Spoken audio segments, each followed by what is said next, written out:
আসসালামু আলাইকুম প্রিয় দর্শক, আপনাদের আমন্ত্রণ জানাচ্ছি আর টিভির সরাসরি সম্প্রচারিত স্বাস্থ্য বিষয়ক পরামর্শমূলক অনুষ্ঠান সুস্থ থাকুন দেখবার জন্য।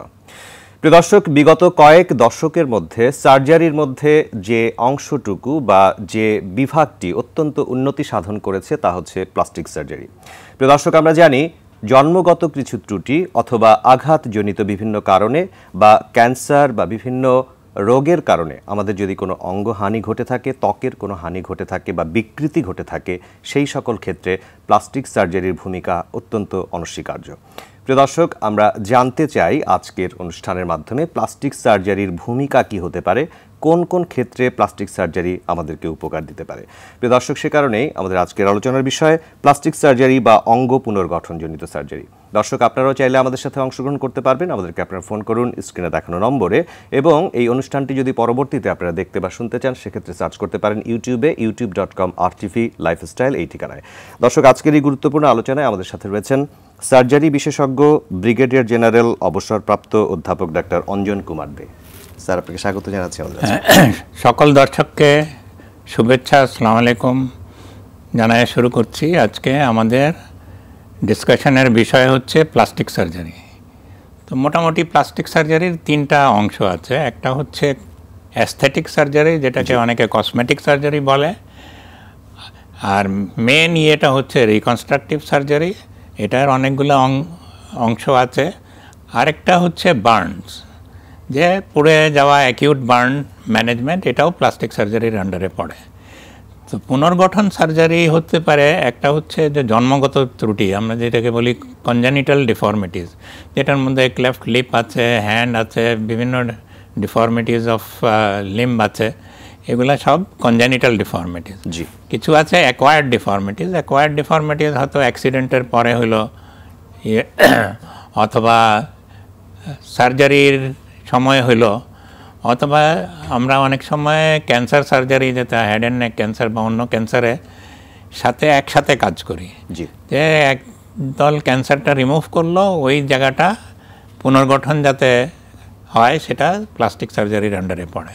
আর অ্যাকিউট বার্ন ম্যানেজমেন্ট তো আমরা দেখছি যে আমাদের এখানে রাজনৈতিক ইয়েতে অনেকগুলো বার্ন হয়েছে, এবং ওইটার পরে অ্যাকচুয়ালি প্লাস্টিক সার্জারির উন্নতি হলো, বার্ন ম্যানেজমেন্ট আমাদের ইনস্টিটিউট হলো, আমাদের ডিফারেন্ট মেডিকেল কলেজে বার্ন এর ইউনিট হলো, প্লাস্টিক সার্জারি ইউনিট হলো। তো এটা হচ্ছে আমাদের ইনজেস্ট ওভারঅল প্লাস্টিক সার্জারির ডোমেন। জি, আপনি ডোমেইনগুলো বললেন, বা প্রাথমিকভাবে আমরা জানলাম যে প্লাস্টিক সার্জারির কতগুলো ভাগ রয়েছে, কোন ভাগে কোন ট্রিটমেন্ট বা অপারেশনগুলো পড়ছে। আপনি জন্মগত বেশ কিছু ত্রুটির কথা বলছিলেন। জন্মগত ত্রুটি দু একটির উদাহরণ যদি দিতেন, এবং সেই ক্ষেত্রে প্লাস্টিক সার্জারি কিভাবে ভূমিকা রাখছে বা আপনারা জন্মগত তো অনেক কমন ডিফর্মিটি হচ্ছে ক্লেফট লিপ অ্যান্ড প্যালেট।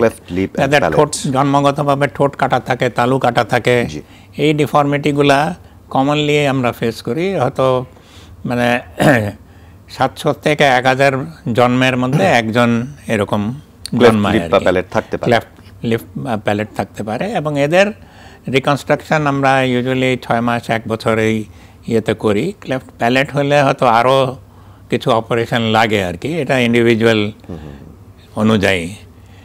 যদি কোনো শিশুর জন্মগতভাবে ঠোঁট কাটা বা তালু কাটা থাকে, তাহলে আপনি বলছেন যে 6 মাস বা 1 বছর বয়সের মধ্যে সেই অপারেশন। শুধু ঠোঁটটা আমরা আগে করি। আচ্ছা, অ্যাকচুয়ালি হচ্ছে যে কনজেনিটাল ডিফর্মিটি এর ঠোঁটের যেটা আছে, বাচ্চার ওজন যদি 10 পাউন্ডের বেশি থাকে, হ্যাঁ, তার বয়স যদি 3 মাসও হয়, আমরা করে ফেলবো আর কি।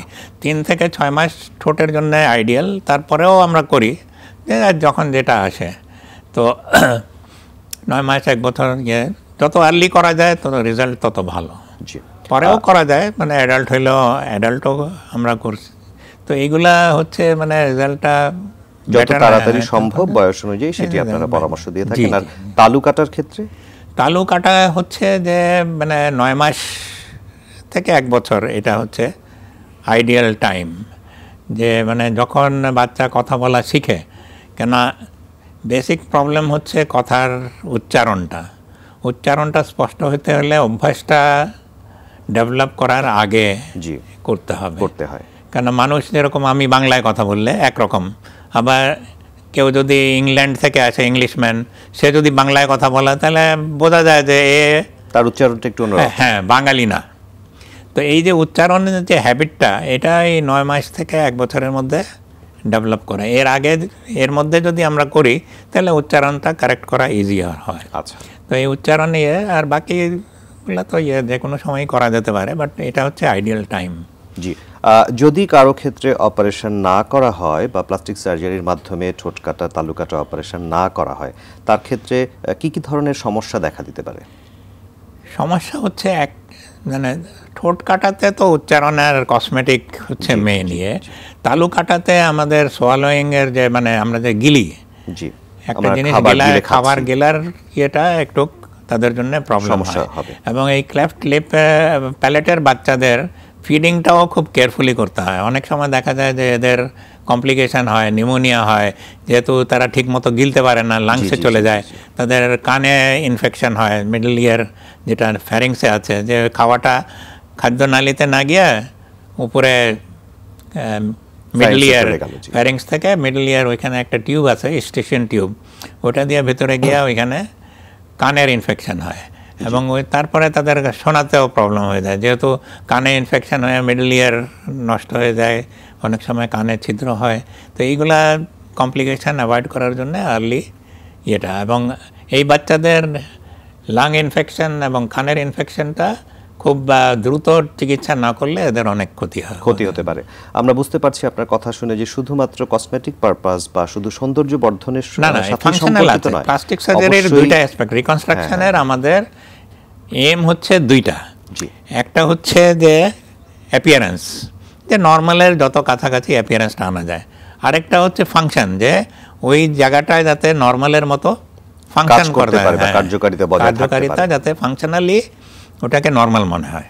এবং সেটি আপনি উল্লেখ করলেন যে বিশেষ করে ঠোঁট কাটা তালু কাটার ক্ষেত্রে অন্যান্য অনেক ধরনের রোগেরও উদ্ভব হতে পারে যদি এই চিকিৎসাটি সঠিক সময় আমরা না করতে পারি। অনেক ধরনের ইনফেকশন বা দুর্ঘটনা ঘটতে পারে, সেটি আপনি উল্লেখ করেছেন। মানুষ আসলে জানতে চায় এভাবে যে এই ধরনের রোগী যদি কারো থাকে বা কারো ঘরে থাকে, সেই অপারেশনটা যদি তারা পেতে চান বা চিকিৎসা সেবাটি পেতে চান, খরচের বিষয়টি নিয়ে অনেকেই চিন্তিত থাকেন। আপনি যদি একটি ধারণা দেন যে কোথায় আমরা চিকিৎসাটি পেতে পারি এবং সাধারণত খরচ কীরকম হতে পারে?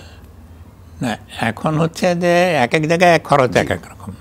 গভর্নমেন্ট হসপিটালে তো খরচের অনেক কম হবে, এবং এইটা নিয়ে অনেক রকম মানে এখন এনজিওরা কাজ করতেছে। স্মাইল ট্রেন আছে, ওরা অনেক সময় মানে গ্রামেও চলে যায়।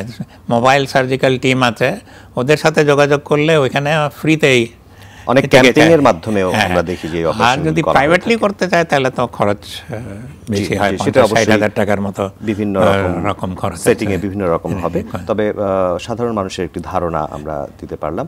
আপনি আরেকটি সমস্যার কথা বলছিলেন যে দুর্ঘটনাজনিত কারণে কারো যদি কোনো অঙ্গহানি ঘটে, সেরকম কিছু উদাহরণ দিয়ে যদি আমাদেরকে বলেন যে কি কি ক্ষেত্রে প্লাস্টিক সার্জারি সেই ক্ষেত্রে ভূমিকা রাখতে পারে। দুর্ঘটনাতে তো ধরেন প্লাস্টিক সার্জারির রোল হচ্ছে ধরেন facial injury, head and neck মানে মাথার ইঞ্জুরি, একটা মোটরসাইকেল ইঞ্জুরি তার মুখে লাগছে বা হাতে কোনো ডিফর্মিটি হয়েছে, যেখানে হয়তো দেখা গেল যে মাংস উড়ে গেছে, তার হাতে মানে স্কিন কাভার নাই, স্কিন কাভারটা দিতে হবে। মানে আদারওয়াইজ অ্যাকচুয়ালি হচ্ছে যে যত উন্ডই হোক সেটা হিল হয়ে যায়, কিন্তু হিলিংয়ে প্রবলেম হচ্ছে যে ফাইব্রোসিস হয়, মানে একটা কন্ট্রাকচার ডেভেলপ করে, এবং যেটা দুই দিকেই সমস্যা। একটা দেখতে খারাপ লাগে, আরেকটা ফাংশনাল রেস্ট্রিকশন করে ফেলে। একটা আঘাত লাগে, ধরেন এইখান থেকে এইটুক চামড়া উপর থেকে মাংস চলে গেল, সেই ভদ্রলোকের কন্ট্রাকচার হয়ে গেল, তো সে তো এই হাত দিয়ে কাজ করতে পারে না। তো এই যে কন্ট্রাকচার যাতে না হয়, অথবা হইলে এটাকে রিলিজ করে আবার নর্মাল জয়েন্ট ফাংশনে আনা যায়, তো সেটার জন্যে আমাদের অনেক রকম অপারেশন আছে, অনেক রকম স্কিন রিপ্লেসমেন্ট টেকনিক আছে, যেটা দিয়ে আমরা ওটা করলে তাহলে তার এই যে লিমিটেড মুভমেন্ট বা রেস্ট্রিক্টেড ফাংশন আছে সেটা অনেকটাই নর্মালের কাছাকাছি চলে আসে। তো এটার মধ্যে মানে ডিফিকাল্ট পার্ট হচ্ছে হাতের ইনজুরি হচ্ছে most difficult to manage, because এখানে অনেক ইন্টিগ্রেট মাসল আছে, অনেক ইন্টিগ্রেট লিগামেন্টস আছে, যে ফাংশনাল ইয়েটা কনস্ট্রাকশন অনেক সময় প্রবলেম হয়, এই জন্য হ্যান্ডটাকে আমরা একটা স্পেশালিটি হিসাবে ধরি। প্লাস্টিকের একটা সাব স্পেশালিটি হচ্ছে হ্যান্ড সার্জারি, এবং বাংলাদেশে এই হ্যান্ড সার্জারি নিয়েও অনেকে এখন কাজ করতেছে। প্লাস্টিক সার্জন আছে, অর্থোপেডিক সার্জন আছে, যারা হ্যান্ড নিয়েই শুধু কাজ করতেছে, বিকজ এটা এমন একটা ফাংশন আছে, ইন্টিগ্রেসি আছে, যে এটা ডিল করার জন্য আলাদা একটা স্পেশালিটি, একটা সাবজেক্ট স্পেশালিটি তৈরি হয়েছে, কারণ হাতের মধ্যে অনেকগুলো লিগামেন্ট আছে, অনেক ছোট ছোট মাসল রয়েছে, ছোট মাসল আছে, অনেক ফাইন আছে, অনেক ফাইন। হাতের যদি আমরা ফাংশন নিয়ে করি তাহলে দুই ধরনের ফাংশন আছে। একটা হচ্ছে কোর্স ফাংশন। কোর্স মানে হচ্ছে যেটা কি বলবো, বাংলায় কি বলা যায়, একটু মোটা দাগের ইয়ে, যেরকম একজন মিস্ত্রি হাতড়া দিয়ে পাথর ভাঙতেছে, ঠিক আছে না, এটা আবার একজন আর্টিস্ট আর্ট করতেছে, সেই যে ফাংশনটা সেটা হচ্ছে মানে ফাইন ফাংশন। হ্যান্ডের আঙ্গুলের অনেক সময় একটু স্লাইট মুভমেন্টে তার ছবিটা অন্যরকম হয়ে যেতে পারে। তো এই যে ফাইন এবং কোর্স, এই দুই ফাংশনটা রেস্টোর করার জন্য একটু মানে সেজন্যই সাব স্পেশালিটি তৈরি হয়েছে। একজন দর্শক আমাদের সাথে কথা বলতে চাইছেন, দর্শকের সাথে কথা বলবো। জি দর্শক, আসসালামু আলাইকুম, আপনার নাম বলে প্রশ্নটি করুন। হ্যালো, আসসালামু আলাইকুম। ওয়ালাইকুম সালাম, বলুন। আমার নাম হচ্ছে মোহাম্মদ পারভেজ। জি বলুন, আমরা শুনছি। আমার দীর্ঘদিন ধরে মুখের সমস্যা। কি সমস্যা দর্শক একটু খুলে বলুন। আপনার অতিরিক্ত লালা পড়ে। অতিরিক্ত লালা ঝরছে? অতিরিক্ত লালা ঝরছে, ওষুধ খাচ্ছি, কাম করছে না, ফোকাইট খাচ্ছি, জি কাম করছে না, ওষুধ ধরছে না। আচ্ছা, আপনাকে ধন্যবাদ। আমরা বিষয়টি নিয়ে কথা বলবো। আমাদের একটি বিরতি নেবার সময় হয়ে গেছে। বিরতির পর আমাদের এই দর্শকের প্রশ্ন এবং অন্যান্য বেশ কিছু আলোচনা নিয়ে আবার আমরা ফিরবো। প্রিয় দর্শক, সুস্থ থাকুন। অনুষ্ঠানের এই পর্যায়ে খুব সংক্ষিপ্ত সময়ের একটি বিরতিতে যাচ্ছি আমরা, কিছুক্ষণের মধ্যেই ফিরবো, আমাদের সঙ্গেই থাকবেন।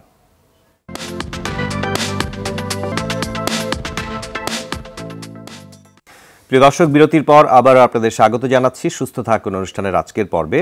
আমাদের আজকের আলোচনার বিষয় প্লাস্টিক সার্জারি। প্লাস্টিক সার্জারি বিষয়ক বেশ কিছু প্রাথমিক আলোচনা নিয়ে আজকে আমরা কথা বলছি। আমাদের সাথে আলোচনা যুক্ত হয়েছেন সার্জারি বিশেষজ্ঞ ব্রিগেডিয়ার জেনারেল অবসরপ্রাপ্ত অধ্যাপক ডক্টর অঞ্জন কুমার দে। আমরা বিরতির পূর্বে একজন দর্শকের ফোন পেয়েছিলাম, তিনি বলছিলেন যে লালা ঝরছে, অনেক ঔষধ খেয়েছেন। আমরা অনেক মানুষকে দেখি আসলে লালা, অতিরিক্ত লালা ঝরছে, এটার কারণ কি হতে পারে বা সার্জারির কোনো প্রয়োজন আছে কিনা? এখন এটা দেখতে হবে যে লালা পড়ার কারণটা কি। জি, কারণের মধ্যে একটা হতে পারে যে ওনার মুখে এক্সেসিভ সিক্রিশন হচ্ছে, যার হয়তো মুখ খুললেই পড়ে যাচ্ছে। আরেকটা হতে পারে যে ওনার ওরাল ইনকম্পিটেন্স আছে, মানে ওনার যে মুখে যে মাসলগুলো আছে সেটা কাজ করতেছে না। একটা হতে ফেশিয়াল পলসি, তো ফেশিয়াল নার্ভ প্যারালাইজড হয়ে গেছে, ওনার ওই দিক মুখটা প্রপারলি বন্ধ হয় না, এটার জন্য হতে পারে।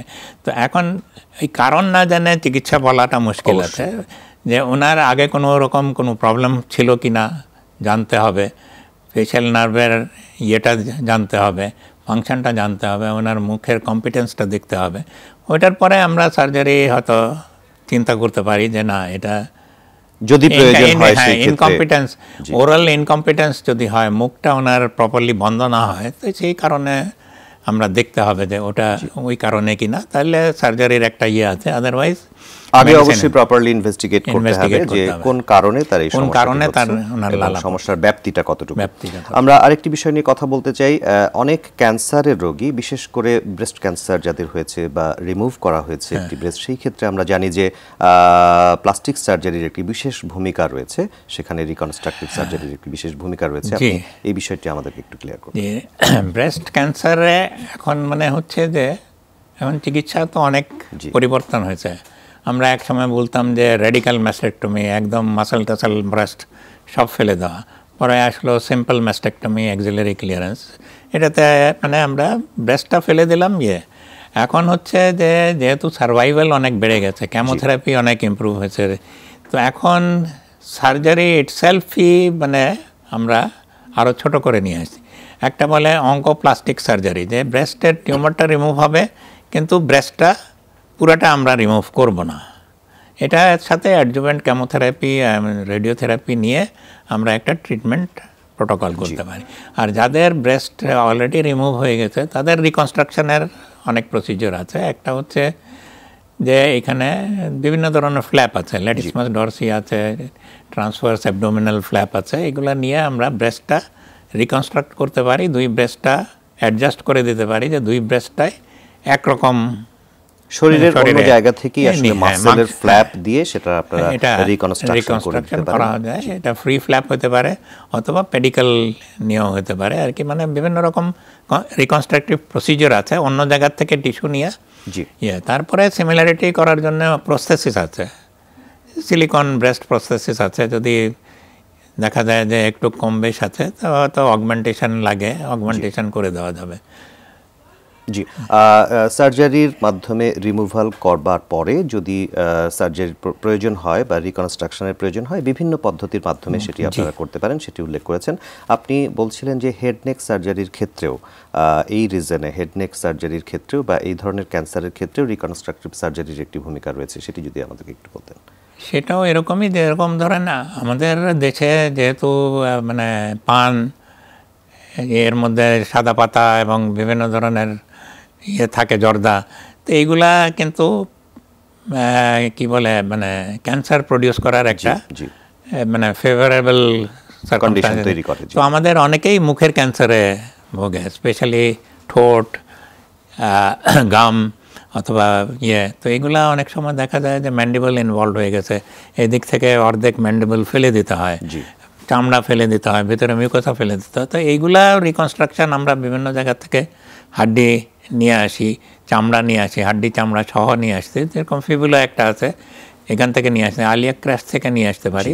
তো এইটা ভাস্কুলারাইজড মানে এগুলা, বা রেডিয়াল ফোর আর্ম ফ্ল্যাপ আছে যে এখান থেকে রেডিয়াসের একটা অংশ প্লাস উপরের থেকে চামড়া, এই নিয়ে এসে আমরা মুখে ওই জায়গাটা পূরণ করতে পারি যাতে দেখতে নর্মাল হয়, ফাংশনটা ক্যারি আউট করতে পারে। তো এইসব হেড অ্যান্ড নেকে এরকম রিকনস্ট্রাকশন আমরা করা যেতে পারে অবশ্যই প্রয়োজন অনুযায়ী।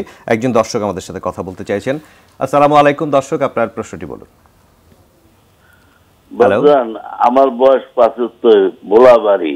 জি, আমি এই মাস 6-7 আগে হঠাৎ হাঁটি পড়িয়া যায় রাস্তার উপর, মাজার কোট্টি, মাজার রানের যে কোট্টি গোল একটা আছে না, আর ওই মাজার যে গোল একটা আছে না, গোলটা ভেঙে গেছে। জি জি, বুঝতে পারছি যে।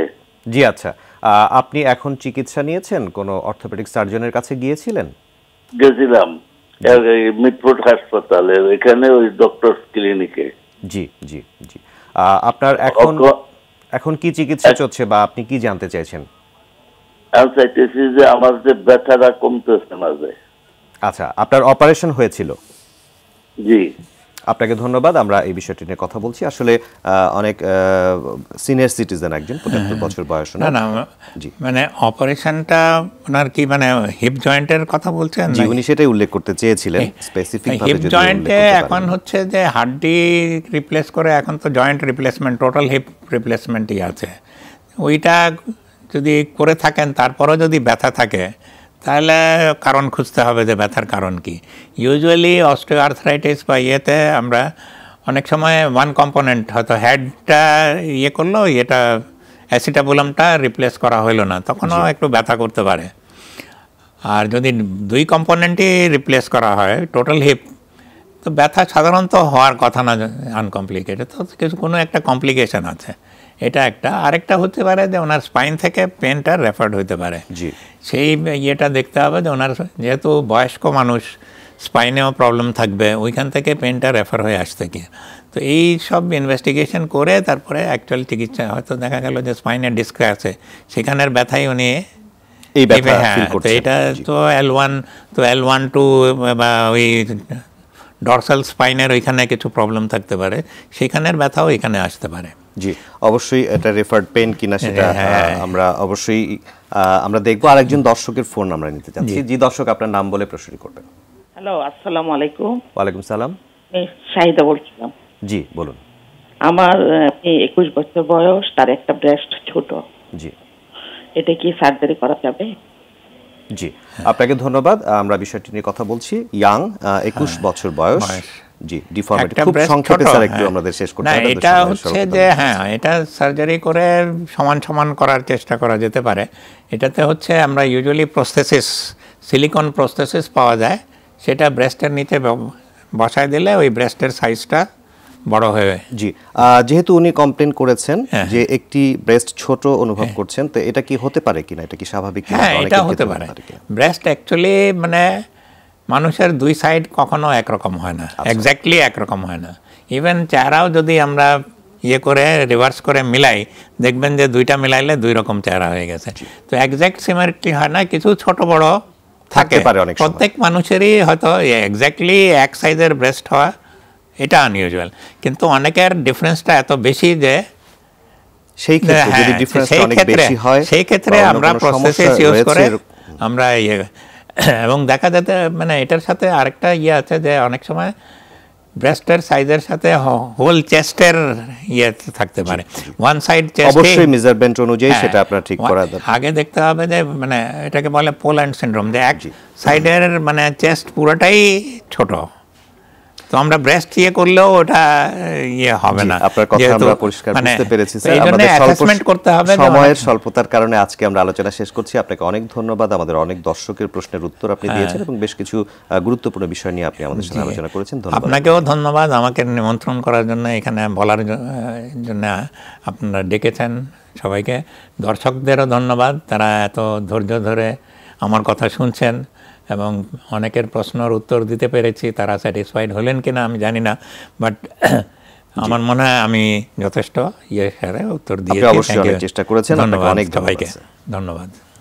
প্রিয় দর্শক, এতক্ষণ আমরা প্লাস্টিক সার্জারির প্রাথমিক বেশ কিছু বিষয় নিয়ে কথা বলেছি। বিশেষ করে জন্মগত বেশ কিছু ত্রুটি অথবা আঘাতজনিত কারণে কারো যদি কোনো অঙ্গহানি ঘটে থাকে, অথবা ক্যান্সার পরবর্তী চিকিৎসা বা বেশ কিছু দুর্ঘটনার কারণে যদি আমাদের অঙ্গ বিকৃতি ঘটে থাকে, সেক্ষেত্রে প্লাস্টিক সার্জারির অবশ্যই ভূমিকা রয়েছে। সেই বিষয়টি আমরা জানবার চেষ্টা করেছি। আপনাদের সকলকে ধন্যবাদ আমাদের আজকের অনুষ্ঠানটি উপভোগ করবার জন্য, এবং আগামী সপ্তাহে সুস্থ থাকুন দেখবার আমন্ত্রণ জানিয়ে আজকের মতো এখানেই বিদায় নিচ্ছি। আল্লাহ হাফেজ।